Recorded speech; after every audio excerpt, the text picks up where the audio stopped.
So here we are in Onyx land, and we have a few things here that I wanted to talk about that are sort of some bells and whistles. Inside of Onyx, you can come up here and click on the upper left-hand corner and pick the settings, and you can make for yourself a little background to look at. This doesn't have anything to do with the analysis, but sometimes it's a little nicer to have something visual to look at. You can also put your own JPEG in if you'd like, but you can change that around, and there are various options for you to have to sort of make you feel like you're doing work in a professional environment. Okay. Now, in this particular chapter, we talked about predictor regressions, and I loaded in a data set called here Walton raw.txt. And when I want to make a new diagram, I come up here to Onyx, I left click, I make an empty model. And you'll notice this has a grid on it. So to put these variables over onto that workspace, I can highlight them, hit the upper shift key and move them over, and there they are. Sometimes I might want to have the predictor variable be on the left and the criterion on the right. One of the things I talked about is that you can just draw a simple path diagram that says these two variables are correlated with each other. I'll hold the shift key down and the right click and connect one variable to another, and right click and free that parameter. And you'll see here now that I have a little story that says the variance of parent is 3.28, the variance of child is 6.46, and the covariance is 2.12. As talked about in that chapter, covariance is a little hard to interpret. Maybe I'd like to know what the correlation is. There are a few ways of doing that. Before I can right click on this and I can say, show me the standardized estimate. And I can now see that I've got a correlation between these two variables is 0.46. Okay, some bells and whistles. This font size is a little bit small. What I can do is I can left click and select the entire diagram, and then right click and say, I would like to customize the variable. And instead of a 10-point font, maybe I would like to have 16. And now all of the fonts in here are size 16-point font. I can left click on this and make that parent variable a little bit larger so I can see things. If you don't like these parameter names, they're a little cumbersome, you can always come back in and edit that to a shorter name. And a few things about drawing. You can right click and you can customize the model here, and you can change the grid properties. So as I have it here, I default it to locking to the grid. That means when I move a variable around, it jumps by 1 square. I can turn that off. And then I can move things to exactly where I would like them to be. I kind of like to have it snapped there because it's just easier to have that. You can also change the grid size so that it's finer or more gross, depending on your pleasure. And that pretty much is all I'd wanted to say about that. You can take this model and come down here and clone that model. I just need to find the right thing here. Clone the model, and that'll make a new copy of the variable for me. So sometimes after I've gone through the work of making a diagram, maybe I want to have a little twiddle on it, maybe it's zeroing out a parameter or something. So this keeps you from having to do all that rather boring typing. The other thing you can do inside of this is to customize a little bit how this diagram looks. So I can come in and I can say, I want to change the background color perhaps to something else. And I can pick a color like, oh, I don't know, maybe yellow just for the heck of it. And you'll see that everything now has a yellow background.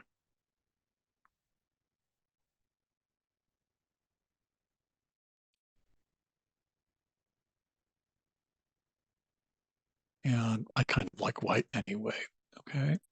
Oh, I seem to have hit the control Z parameter here.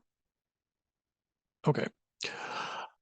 The other thing that I can do is to customize how this particular diagram looks. So one thing you can do is to change the path style. And what you see here are some options. By default, Onyx is going to show you the name of the parameter and the value that you see. You can have things just be plain. You can remove all the numbers. You can have only the parameter names appear. You can have only the parameter values that you have. You can also use kind of a simplified approach that shows only the parameter name if it's there and the value if it's constant. Okay, so normal is kind of nice. I can come in and I can apply any kind of a color scheme to this. So if I say modern, it will look like it currently does.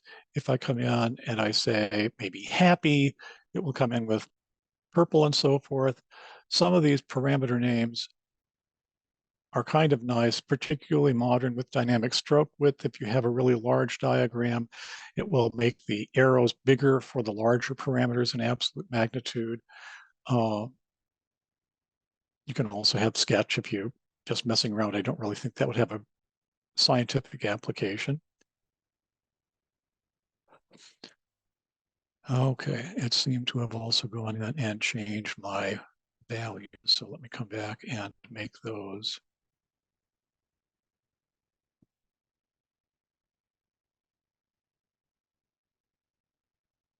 what they were before. Okay. So that's enough for that. When you're done, you can then iconify that model, and that'll keep it on your workspace, but it doesn't occupy all the space on the workspace that you're working at. I don't really want to save my copy here. So let's move on to another diagram. So over here, I have one called Galton Unstandardized. I'll open that up. And this is what a regression looks like if we're looking at deviation score mode. The little triangle of ones isn't appearing in our model. And all we're seeing here is the unstandardized regression weight, the variance of the parent variable, and the error variance of child. And again, as before, I can right-click on this and I can say, show me the standardized estimate. The standardized estimate is 0.46, which is the correlation between these two variables. If I want, I can also show the standardized estimate for the error variance, and that's going to be the proportion of error variance that's present in the model. So that's kind of handy.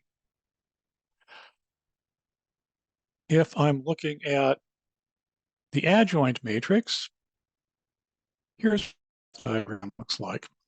So now I have a triangle of ones, and I have a path going from the column of ones to the predictor variable, and a column of ones going to the dependent variable. The arrow going to the predictor variable has as its interpretation the mean of that predictor variable. So I know the average parent height is 68.3. If I can come over here and mouse over my data, I can see, yes, indeed, the mean is 68.3 down here. The intercept is 24. So this is the unstandardized regression weight. The number in parentheses is, as before, the standardized coefficient. So this is the full path diagram if we have the mean in the model. Let's take a look at another example. Sometimes, let's look at just a little teeny part here. Sometimes I have a variable, and what I wish I had was a z-score version of that variable. So in this diagram, I'm showing you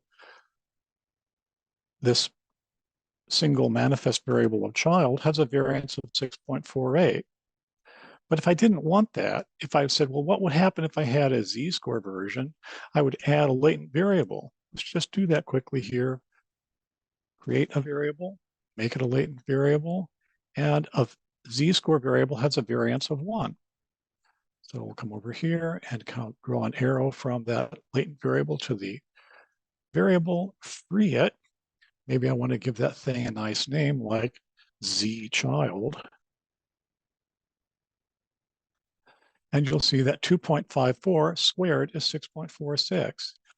Now, is one model better than the other? No. And would you care for the regression models are doing? No.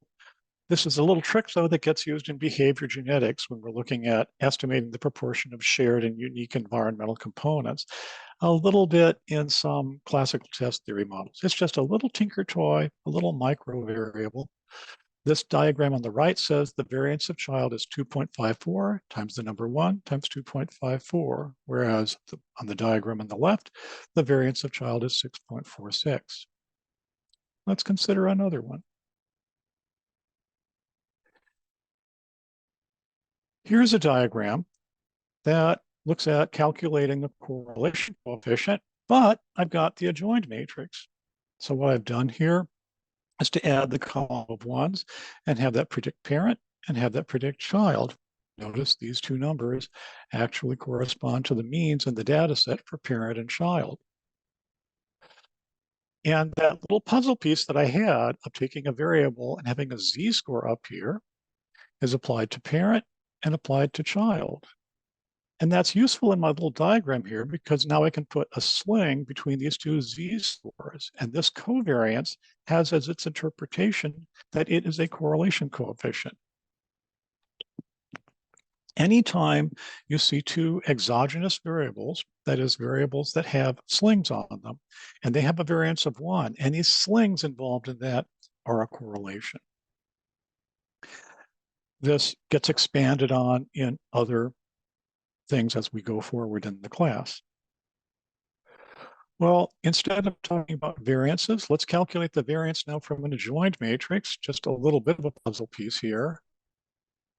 If I only had the parent variable, and I'm looking at the adjoined matrix, an explicit means model, this is my little diagram. So the sling here, 3.28 is the variance, and the mean is 68.3. So notice that that matches what I have from the data set. They show you the standard deviation, 1.81 squared is 3.28. Right? Well, let's continue.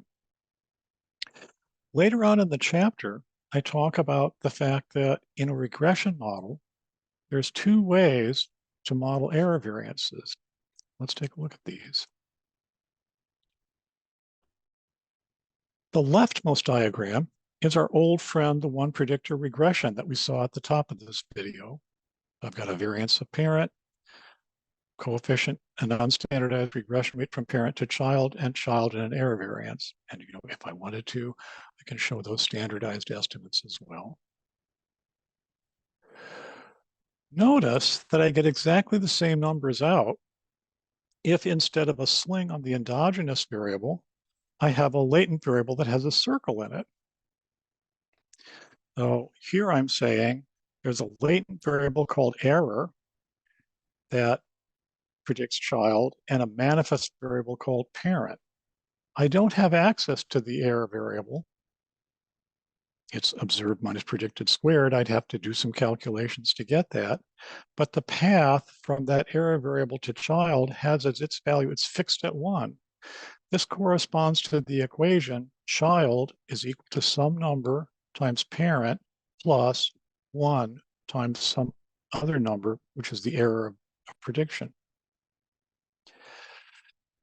The thing about graphical representations of path models is that some models, like MX and OpenMX, will allow you to do the model on the left.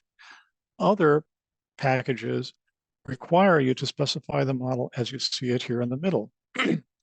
This is a model called the Bentler-Weeks model of doing structural equation modeling. So if, for example, you are playing with SPSS's product Amos, you can't have slings on endogenous variables. You have to specify them this way. Consider now the diagram on the right. Well, it's the same thing as before, except I've now flipped. The fixed variable of error now has a variance of 1, and the path from error to child is freely estimated.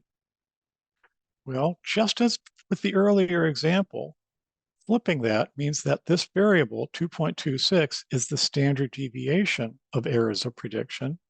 2.26 squared is 5.09. Why would I do this? Well, sometimes, as we will see in chapter 4, you want to have an error variable that is standardized to a variance of 1 because you want to talk about how one error is correlated with another error variable. So this is also possible in Bentler-Weeks, as you're seeing. You can also do it in Onyx as well. This model is different than the one you see on the left, though. It would not be right of me to fix this value over here to 1, because then I wouldn't have any place for the standard deviation of error to be. You have to do it the way on the middle or the way on the right. Okay. So we'll put a pin in that here. And this covers several of the diagrams in that chapter. And we'll talk about two-predictor regression in our next video. Thanks.